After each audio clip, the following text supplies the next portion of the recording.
안녕하세요. 결혼이란 인생의 제2막을 시작할 뻔한 30대 여성입니다. 살다 보니 이렇게 드라마 같은 일이 저에게도 일어나네요.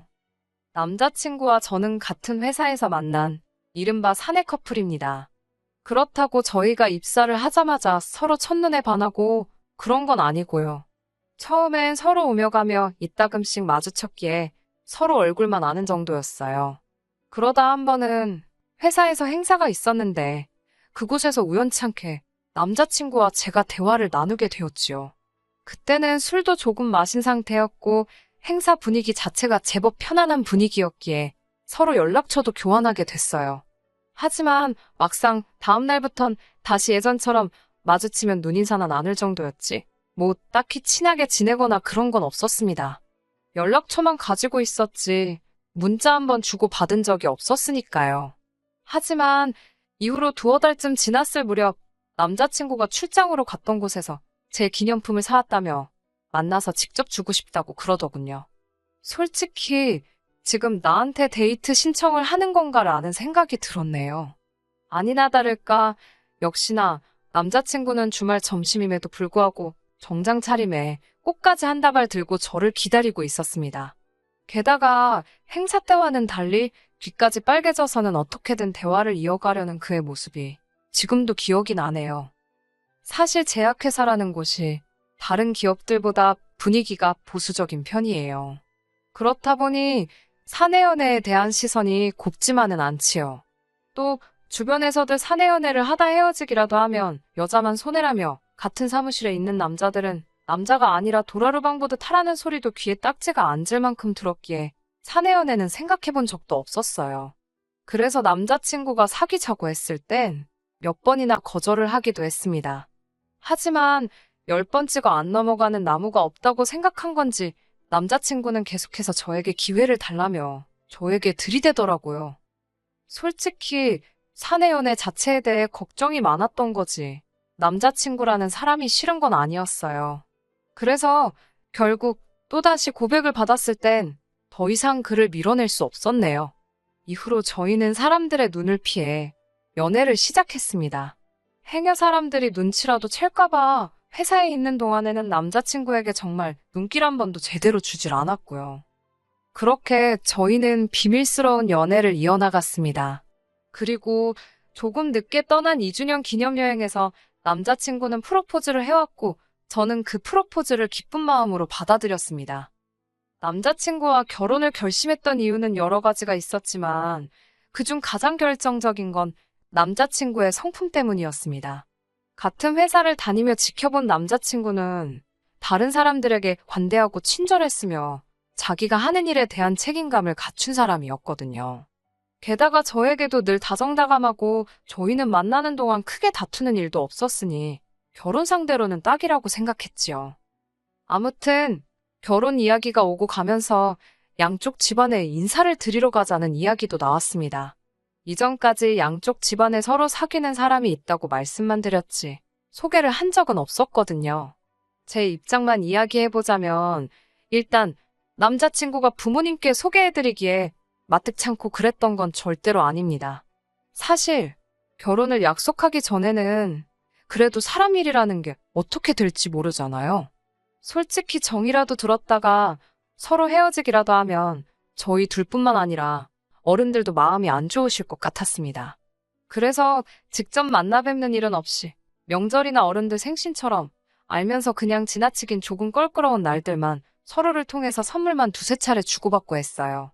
그리고 그때마다 남자친구가 어머님이 너무 좋아하셨다던가 절 너무 보고 싶어 하신다던가 그런 말을 해주었거든요. 전 그런 남자친구의 말을 철석같이 믿었기에 막연히 어머님께서 저에게 좋은 감정을 가지고 계실 줄 알았습니다. 저희 부모님도 남자친구에 대해서는 굉장히 호감을 갖고 계셨기도 했고요. 실제로 남자친구가 저희 집에 먼저 인사를 왔었는데요. 말이 인사지 집에서 저희 어머니가 차려주신 정말로 상다리 부러지게 차려진 밥상에 모여 앉아 화기애애한 분위기로 식사를 한 게 전부였습니다. 오고 간 이야기도 어머님께선 건강하시냐, 어머님 살아계실 때 잘해드려야 한다, 내 딸을 귀하게 여겨달라와 같은 지극히 부모님이 하실 수 있는 이야기가 전부였고요. 말이 나와서 말이지만 저나 남자친구나 서로에게 크게 부족한 부분도 없었습니다. 외모나 성격이야 측정 불가 항목이니까 제외하고 소위 결혼할 때 따지는 조건들만 얘기해 볼게요. 졸업한 대학도 비슷한 수준이었고 회사야 사내 커플이니 말할 것도 없지요. 남자친구가 저보다 나이도 3살 많고 사회생활도 먼저 시작했다 보니 저보다 연봉이 조금 높기는 했지만 몇백만 원 수준의 차이였습니다. 그리고 이런 이야기까지 하면 제가 너무 계산적으로 보일지도 모르겠지만 저희 부모님이 재벌은 아니어도 어디 가서 아쉬운 소리 하실 분들도 아니었고 노후 준비도 다 되어 있으셨어요. 어차피 이렇게 된 거 말이 나온 김에 다 해볼게요. 평범하고 경제적으로 부족함 없이 자란 저와 달리 남자친구의 사정은 좋지 못했습니다. 남자친구가 어렸을 때 부모님이 이혼을 하셨다는 사실을 사귄 지 얼마 되지 않았을 때 듣게 되었습니다. 요새야 이혼 가정이 예전보다는 흔하다면 흔해졌고 제 주변에도 이른 결혼을 후회하고 다시 돌아온 지인들도 있었으니 이혼 사실 자체가 충격적이진 않았습니다. 두 분이서 무슨 일로 이혼을 하시게 된 건지는 정확히 듣지는 못했네요. 좋은 일도 아닌데 먼저 말해주지 않는 걸 제가 나서서 꼬치꼬치 묻기가 그렇더라고요. 다만 아버님에 대한 남자친구의 감정이 굉장히 부정적인 걸로 보아서는 아버님의 잘못으로 헤어지신 게 아닌가 추측만 할 뿐입니다. 아무튼 여기까지야. 남자친구가 잘못해서 생긴 일은 아니니까 이게 남자친구의 단점이라고 생각하지는 않았어요. 그냥 참 안 됐다 정도랄까요? 이런 상황에서 오만하게 들릴 수도 있겠지만요. 남자친구의 어머님께서 저를 탐탁치 않아 하실 줄은 예상하지 못했습니다. 하지만 예비 시댁에 인사를 드리러 가는 날 차 안에서 남자친구가 그러더라고요. 사실은 어머님께서 절 별로 안 좋아하신다고요. 이유가 뭐냐니 자기도 잘 모르겠답니다.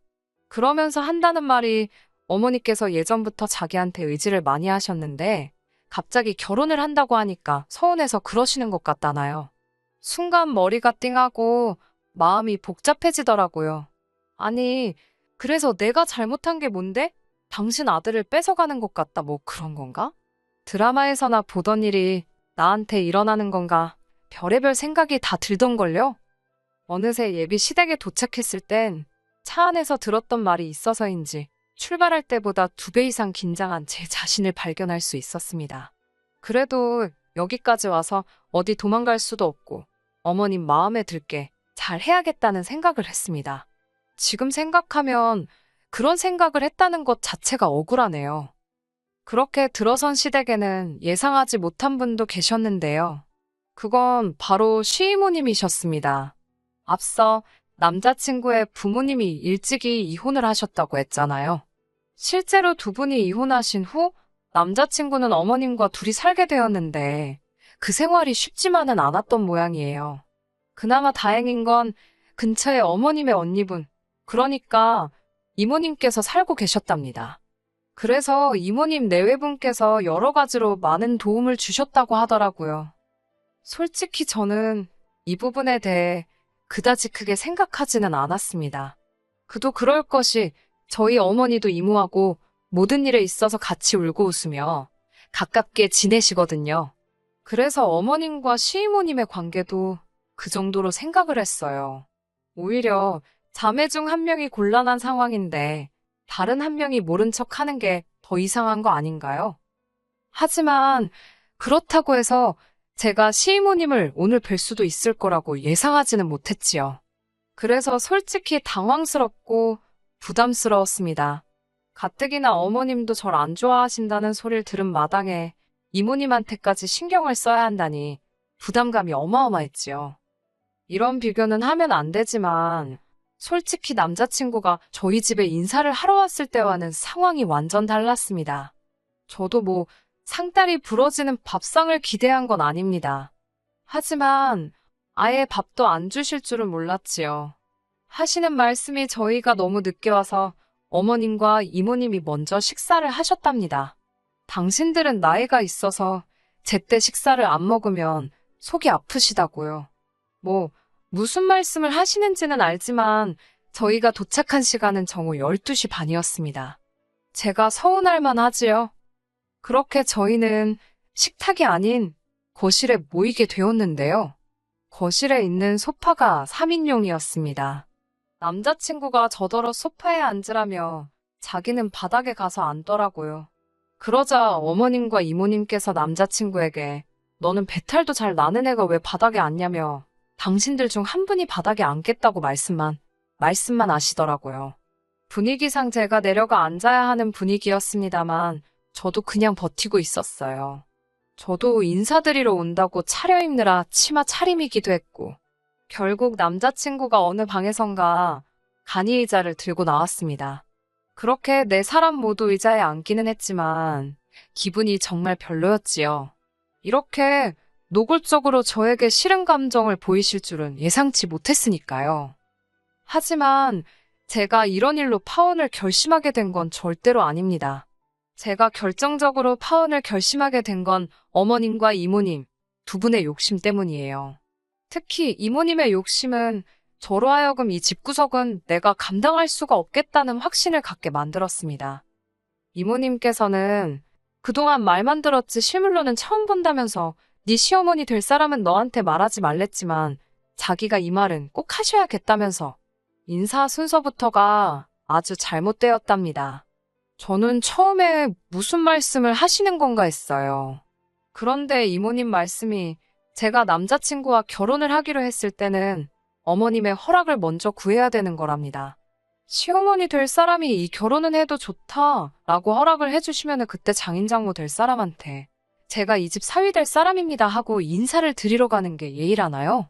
아니 그러면 저는 허락을 받아야 되는 사람이고 남자친구는 뭐 저희 집에 통보를 하러 가는 거예요? 어이가 없었지만 최대한 웃는 얼굴로 이모님 저도 인사를 드리러 오는 거고 남자친구도 저희 집에 인사를 드리러 가는 거지요.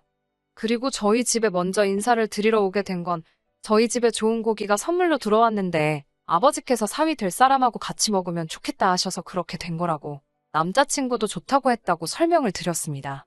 그러자 이모님께서는 변명 같은 거 할 시간에 죄송합니다 사과를 하는 게 맞다면서 저더러 어른이 무슨 얘기를 하면 억울하고 속상해도 가만히 듣고 반성할 거리를 찾아서 반성을 하랍니다. 원래 처음에 예비 시댁에 가면 며느리감 기죽여 놓으려고 말도 안 되는 억지를 쓰는 시부모님들이 계시다는 소리를 일전에 들은 적이 있습니다. 왜인지 그 말이 갑자기 떠오르기도 했고 난처해하는 남자친구의 표정이 눈에 들어오면서 그래 기왕 잘 보이겠다고 마음먹은 거 꼭 참아보자 생각했어요. 하지만 이모님은 그런 제 속을 아시는지 모르시는지 계속해서 말도 안 되는 소리를 하셨습니다. 급기야는 혼수와 예단까지 당신이 들먹이시더군요. 저더러 집은 어떻게 할 생각이냐길래 남자친구와 반반으로 부담하기로 했다고 했습니다. 이 부분은 미리 이야기가 된 부분이었고요. 저 때문이 아니라 남자친구의 사정을 고려해 반반이 된 상황이었습니다. 그런데 이모님께선 그러면 네 시어머니는 어쩔 셈이냐고 물으시더군요. 제가 남자친구를 쳐다보며 그 문제는 조카분하고 직접 이야기해보시는 게 좋지 않겠냐고 되물었습니다. 그러자 내가 너한테 물었지 조카한테 물었냐며 어쩔 셈이냐고 다시 한번 호통치듯 물어보시더군요. 어머님께서는 됐다고 요새 어느 며느리가 시애미랑 같이 살길 좋아하겠냐면서 요샌 시자만 붙어도 짐작 취급이란다고 아이고 소리를 연신 내시더군요. 솔직히 모시고 살 생각 없었습니다. 남자친구도 모시지 않아도 된다고 했고요. 지금도 남자친구랑 어머님은 따로 살고 있는데 결혼까지 하는 마당에 갑자기 합가를 할 이유가 없잖아요. 그런데 순식간에 무슨 앞뒤 다 잘라먹고 저만 나쁜 며느리가 되어 있더라고요. 더 웃긴 건 제가 벙쪄서 아무 말도 못하고 있는데 이모님께서 어머님께 넌 가만히 있으라면서 당신이 이 집 제일 큰 어른으로서 한마디 하시겠답니다. 그러더니 저희가 결혼을 하든 쌈을 싸먹든 당신은 저희가 할 도리만 제대로 하면 아무런 참견도 안 하실 거랍니다. 그러면서 집 문제는 저희 둘이 알아서 하고 시어머니를 안 모시고 사는 것도 알겠답니다. 대신 저희가 결혼하는 대로 어머님을 당신 집으로 데리고 가실 거래요. 나이든 어머님이 혼자서 사는 걸 더 이상은 두고 볼 수가 없다나요. 문제는 당신 집이 오래된 주택이라서 손볼 곳이 한두 군데가 아니랍니다. 그러면서 너희 어머니가 건강하게 오래 사시려면 그 집을 손봐야 할 것 같다면서 그 비용을 저더러 내라더군요. 더 어이가 없었던 건 남자친구가 그거 진짜 괜찮은 생각인 것 같다며 저한테 동의를 구했다는 거예요. 어처구니가 없어서 제가 남자친구에게 이게 뭐가 괜찮은 생각이냐고 되받아쳤습니다. 순간 분위기가 싸해지더라고요. 분위기고 뭐고 그런 걸 신경 쓸 정신도 없었어요. 제가 남자친구에게 다시 한번 뭐가 괜찮냐고 그걸 내가 왜 내냐고 물었습니다. 그러자 이모님께선 저더러 그게 무슨 말버릇이냐며 저더러 맨손으로 시집오려고 했냐입니다. 아까도 말씀드렸다시피 반반 결혼을 하기로 했어요라고 대답했더니 반반이고 뭐고 그래서 예단을 안 한다는 거냐고 화를 내시더군요. 이모님 집 리모델링 해드리는 게 예단은 아니지요라고 또 받아쳤습니다. 그러자 이번엔 어머님께서 당신이나 이모님이나 다를 것이 없다며 이모님한테도 당신 대하듯이 하면 되는 거랍니다. 아니, 그러면 저한테는 어머님이 두 분이신 거나 마찬가지냐고. 솔직히 이때는요. 저도 당황스럽기도 하고 남자친구는 편도 안 들어주고 뭐 혼이 빠지는 기분이라서 되는 대로 말이 나갔어요. 어머님께선 그렇게 생각하지 말고 대신 너는 아버님이 없지 않냐입니다. 아, 이게 무슨 말도 안 되는 논리인가. 화가 나더라고요. 그래서 제가 얼마냐고 물어봤습니다. 도대체 얼마를 나한테 뜯어내려고 그러시나 싶어서요. 그러자 하신다는 말씀이 한 4천만 원이면 그럭저럭 될 것 같답니다. 4천만 원이 네 집 똥개이름도 아니고 당시 남자친구가 모아둔 돈이 6천이었는데 서로 6천씩 들고 결혼하기로 했는데 어떤 정신 나간 여자가 예단으로 4천을 예상하겠어요? 너무 짜증이 나서 이모님이나 어머님한테는 대꾸도 하기 싫더라고요. 제가 주섬주섬 가방하고 옷을 챙기자 남자친구가 뭐하냐고 묻길래 아니, 이 결혼 못하겠다고 그랬어요. 돈이 없어서 못하겠다고 웃으면서 말했네요. 그냥 너 장가갈 때 쓰려고 모았다는 그 6천으로 이모님 댁이나 고쳐드리고 그게 좋겠다고요. 그러자 이모님께서는 저거 보라고 시댁이 아니라 지네 집에 먼저 갔을 때부터 마음에 안 들었답니다. 그리고 당신은 솔직히 돈이 아니라 제가 먼저 나서서 이모님, 저희가 어머님 모실게요. 뭐 그런 소리가 듣고 싶어서 한번 저를 시험해 본 거라나요? 그게 더 화가 나더라고요. 자기가 뭔데 저를 시험을 해봅니까? 저도 너무 화가 나서 아이고 제가 원래 시험을 잘 보는 편인데 이번 시험은 너무 어려워서 기권하겠다며 한껏 빈정거리고 그 집구석을 나와버렸습니다.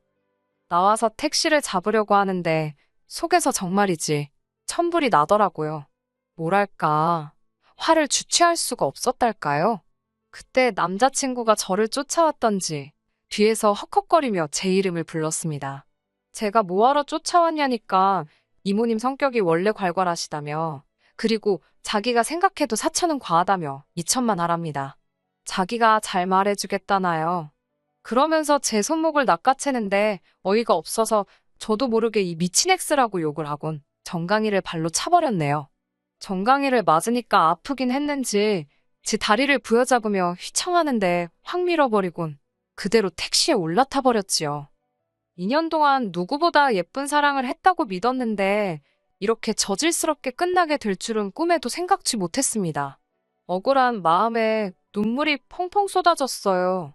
택시 기사분께서 살다 보면 이런 일 저런 일이 다 있다며 내릴 때는 눈물 닦고 내리라며 위로의 말을 건네주셨습니다. 그 택시 기사분께 제 사연을 듣게 되신다면 정말 감사했다고 인사드리고 싶네요.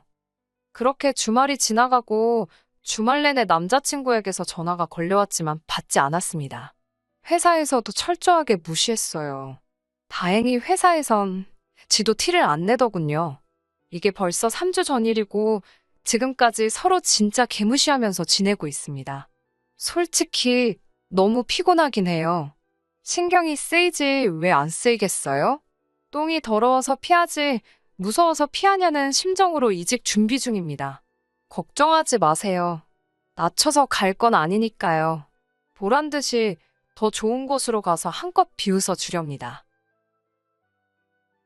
끝까지 들어주셔서 감사합니다.